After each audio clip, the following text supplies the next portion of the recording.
I'm Radu. I'm also from Sematext, and I want to talk about indexing logs with Solr. Indexing logs has been my thing lately. I've been indexing logs mostly with Elasticsearch. I'm working on a product that we have, which we call Logzine, and where we expose the Elasticsearch API and syslog, so you can use existing tools.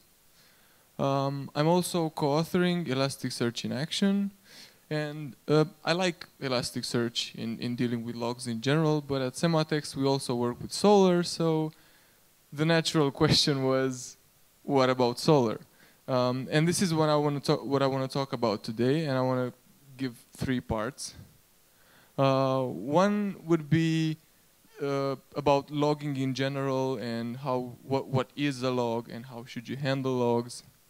And then I want to get Solr specific and show you 4 hypothetical use cases of using existing tools to send logs to Solr. And in the end, I want to talk a bit about performance, because dealing with logs has some particularities sometimes, and you may want to use some specific tuning. So I'll want to look at that a bit.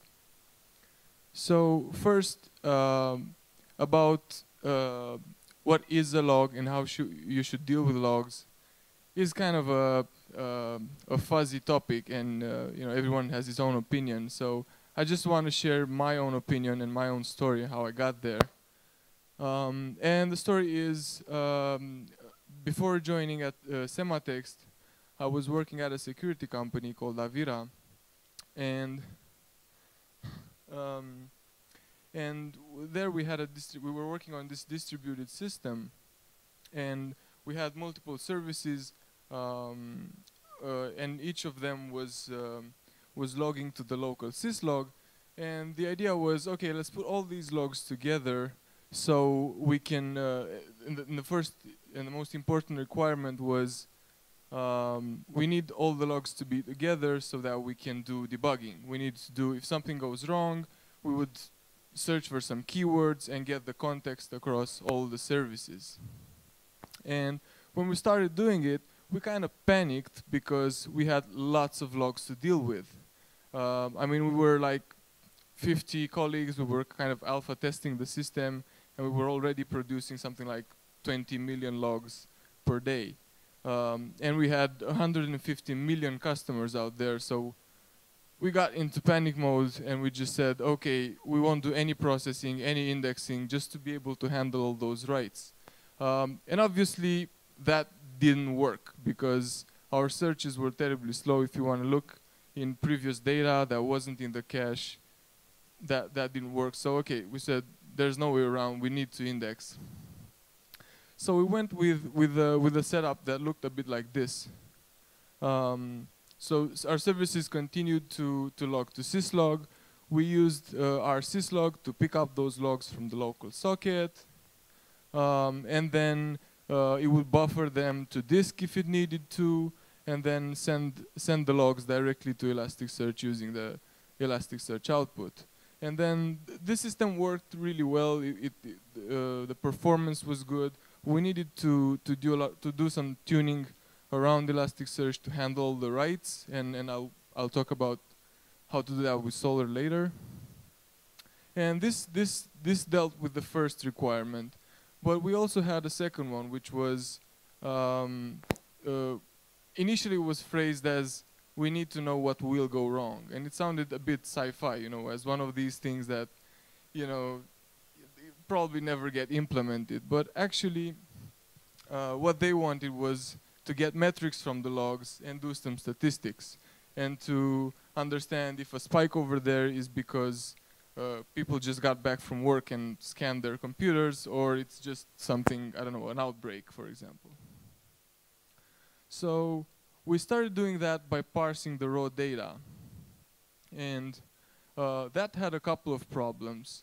One of them was that parsing the raw data sequentially was still slow, and that was okay for some metrics, like showing how many customers you had last week, but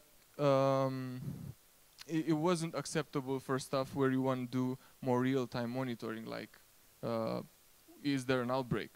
And the second problem was around maintenance, because we were logging with syslog, and the message part of your syslog is basically you can put any string in there, and we did put any string in there, and we kind of hard coded in the parsing scripts what each field meant, and when the structure of the log would change, something like that. We would need to update our scripts just to get the old statistics work, and that was a nightmare, because not only you have to update the script to work with the new format, but you have to make it work with the old format as well, because you have old data with the old format. So what we did, said, okay, we have, for speed, we have the data already indexed. Why don't we use facets? And we could use facets with the standard syslog fields, like the date or the severity, but we couldn't use it with the semi-structured message field. But luckily now there's a new standard in syslog which allows you to send the JSON in the message part of your log, and basically that works with any kind of library. Just put @CE in there and then your JSON, and then you can use a modern syslog like syslog-ng and rsyslog to parse all that data, and you can have a document that would have your custom fields and the fields that you get from the syslog for free. And we used that, and we were then able to do real-time statistics on both the syslog fields and on our own fields, and that meant we could build kind of all sorts of new statistics. And the whole thing had a really nice side effect, in the sense that we were starting to treat logs more and more as we treated the rest of our production data. So if we needed to know something about our customers, for example, let's say we needed to know how many users used the service in the last month, we could just write a new facet and get that data. And that brings me to the original question of what is a log and how should you handle logs. I would argue that a log is just another type of production data, and some of it is critical, like when something crashes, you want to know why it happened.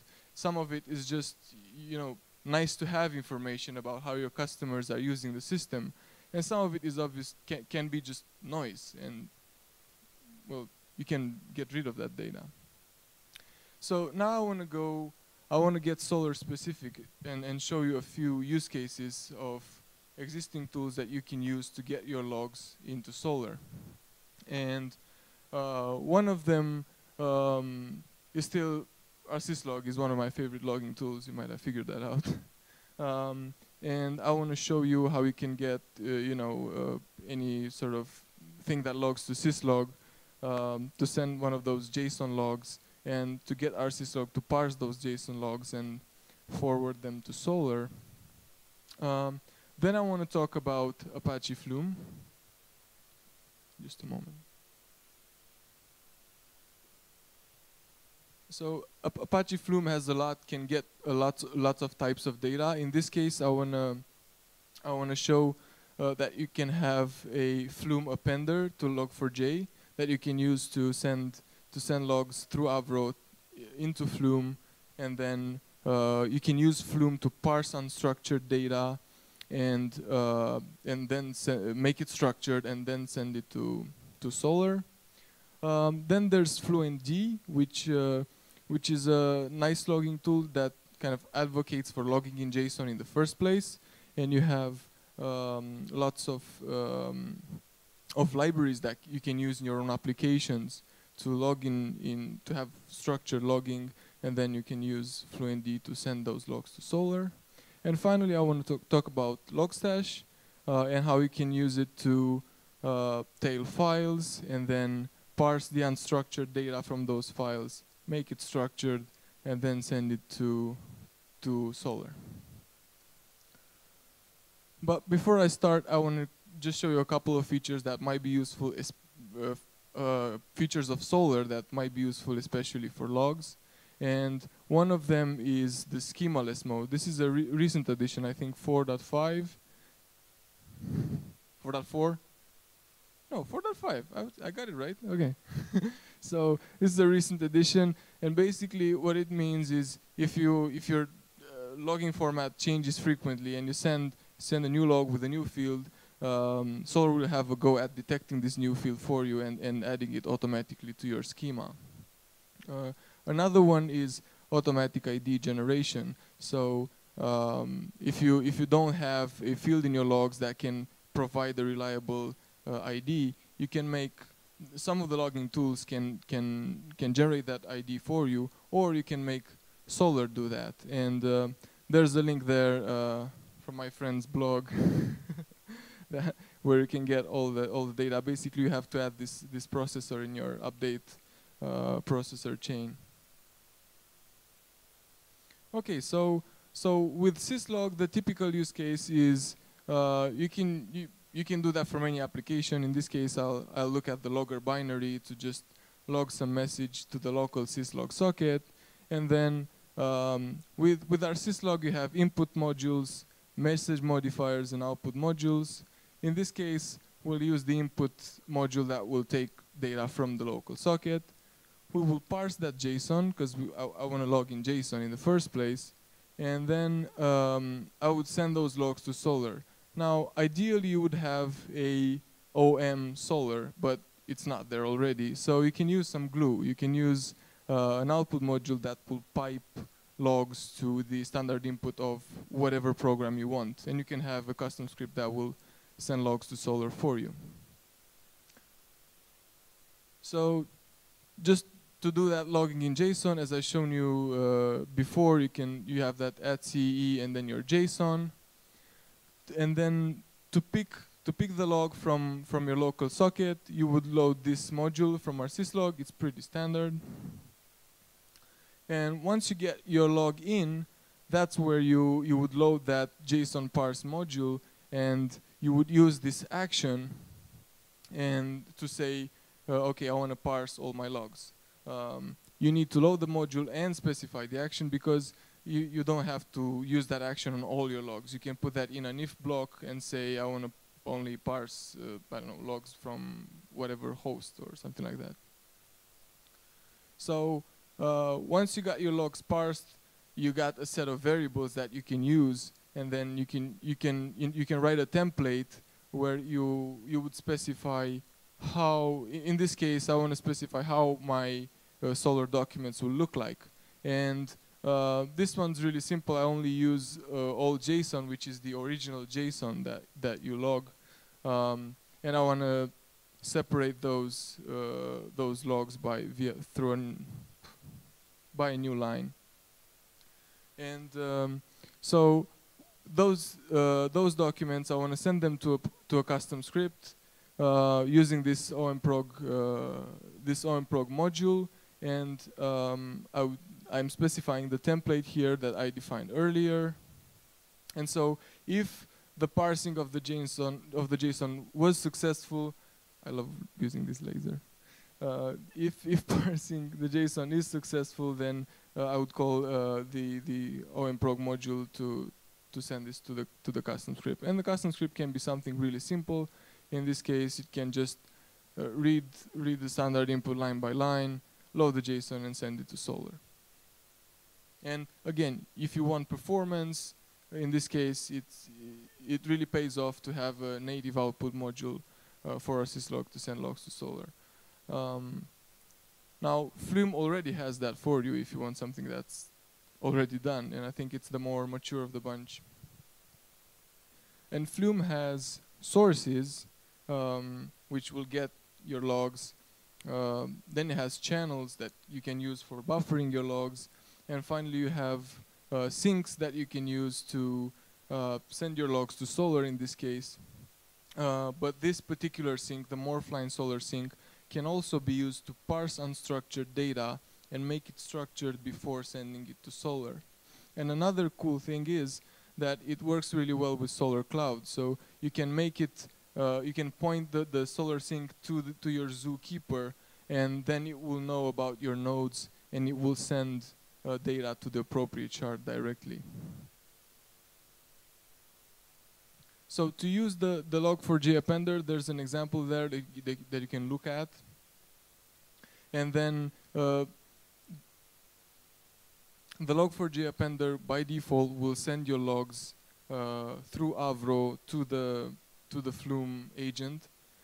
And on the Flume side, you would have to define the Avro sync for receiving those logs.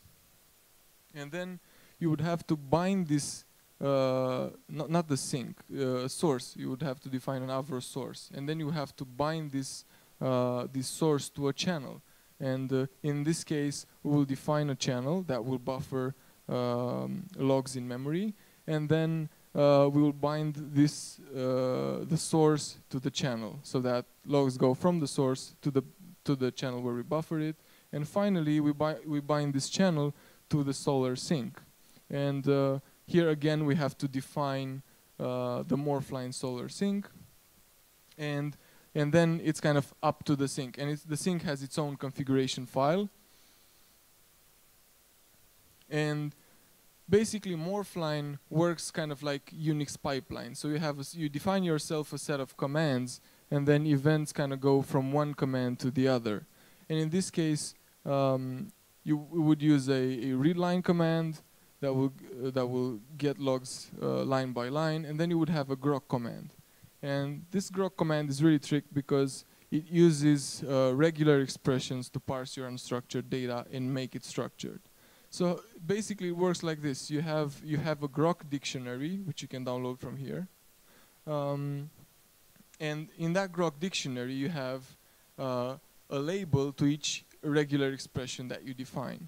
And then you can use those labels, and labels can be like int or data, and you can use those labels to tell grok, look, I'm expecting my message to start with an integer, and I will put that integer into the PID field, and then it will be a space, and then some more data that I will put in my message field. And this will get you a structured event from the unstructured data that might have been before. And once you have your structured event, you can send it to Solr using the load Solr command. And the load Solr command uses a Solr locator, and this is the place where you can say, hey, this is my Solr server, or if you're using SolrCloud, hey, this is my Zookeeper ensemble.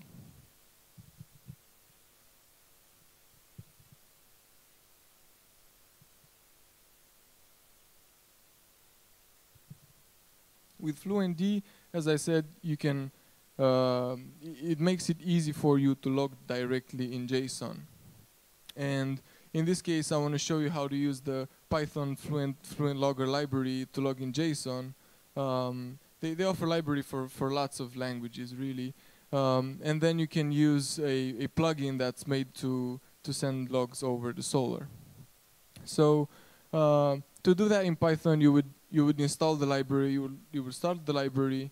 I mean, if you're not using Python, they're kind of all the same, really.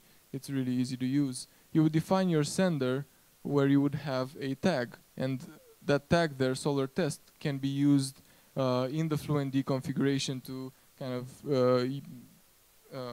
manage the flow of logs. So in this case, we'll use this tag to send logs to Solr. And then when you want to actually log something, you would use that event, and you would specify how you want to send the event and what the event would be. And in this case, we would have we would send the event over raw TCP, and that's what forward means. And then we would have a dictionary which would be converted in JSON. So on the FluentD configuration, you would have to define the source that would listen on TCP, which would be type forward, and then we will match all the logs that have the Solr tag, and this is when the tag gets useful. And then we say, okay, we'll send this to Solr by using the type Solr. And so this makes Flume Fluentd. They have similar names. This makes Fluentd look for a Solr plugin, and this is where your Solr plugin configuration will go. Like, where's your server? Or what's the flash size and stuff like that. And there's kind of good news and bad news about the Solr plugin for Fluentd, because the good news is you can install it really easily. You just install the gem and it's there. And it's open source, you can find it there on GitHub. The bad news is it hasn't been maintained for a couple of years, so it could use some love. So to make it work with a sample hello world, for example, you would just have to modify the schema that's defined there and just say, okay, look for the hello field and send it over. The last tool I want to talk about is LogStash.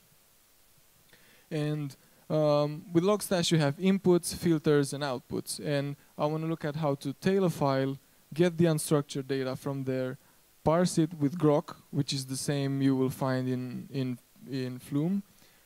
This is where the grok idea originated. And then send the structured events over to Solr. So again, some unstructured data going to a file. Then in LogStash you would define the file input, where you would give the path to that file, and then you would define your grok filter, and it looks very, very similar to the one in Flume. Again, you expect it to start with a number that will put in a PID field, then a space, then some more data that will go into the hello field. And that will generate your structured document that you can later send to Solr through the Solr HTTP plugin. I actually contributed that. It was just merged to master, and you can try it out and give us feedback if you find it useful or if you don't. And I'm expecting it to be in the next version, which will be 1.2.3. So the last bit would be about performance. And with logs, you typically have a lot of indexing going on and not so much searching. And I guess the first thing, the most important thing about performance tuning Solr for logging is to make it handle the indexing throughput. But then you also have the problem that because there's a lot of indexing going on, this will invalidate your caches. So a lot of your searches and facets will probably run cold caches. And the first thing about performance tuning is, Rafal mentioned this, and I also find it useful that, whenever I'm tweaking something, I want to get feedback if that tweaking actually worked. So I frequently load test and monitor to see if that actually worked.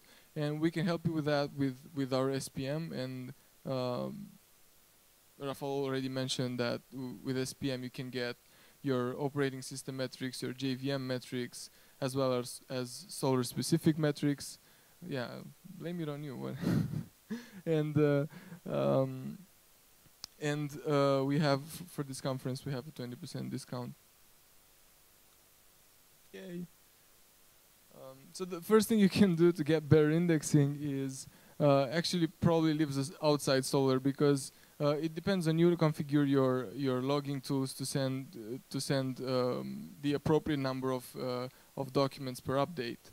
Because if you send documents one by one, that will be slow, because it will take too much network, and if you have too big requests with lots of documents, you'll probably load Solr too much.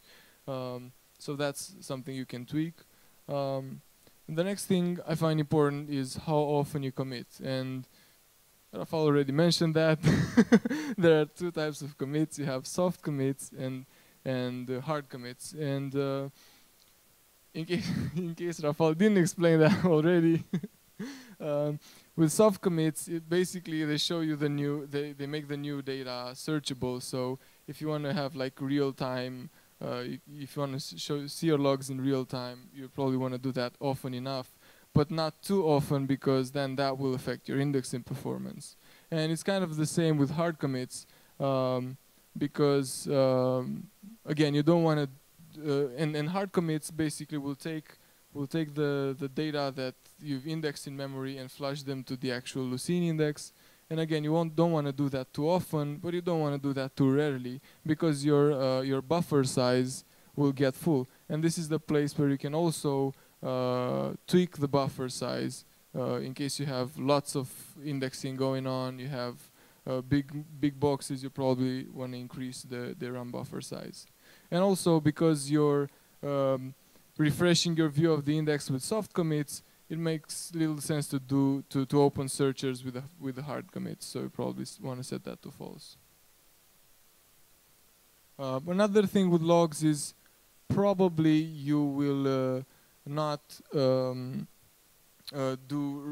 search your documents by relevance. You probably want to sort them by timestamp or by some other field. So it makes sense to make your index smaller by omitting the stuff that has to do with relevance.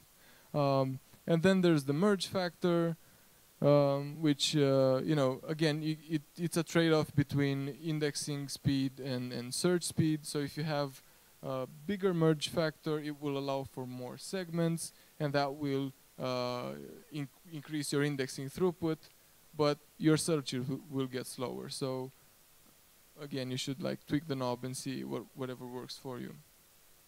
And finally, I want to talk a bit about caches, because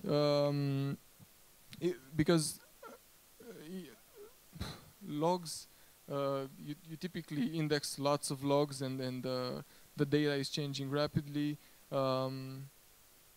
Caches don't bring too much value, but if you're using like big facets and sorting, that will use the field value cache, and you need to make sure that the field value cache is big enough to accommodate those searches and those facets and sorts.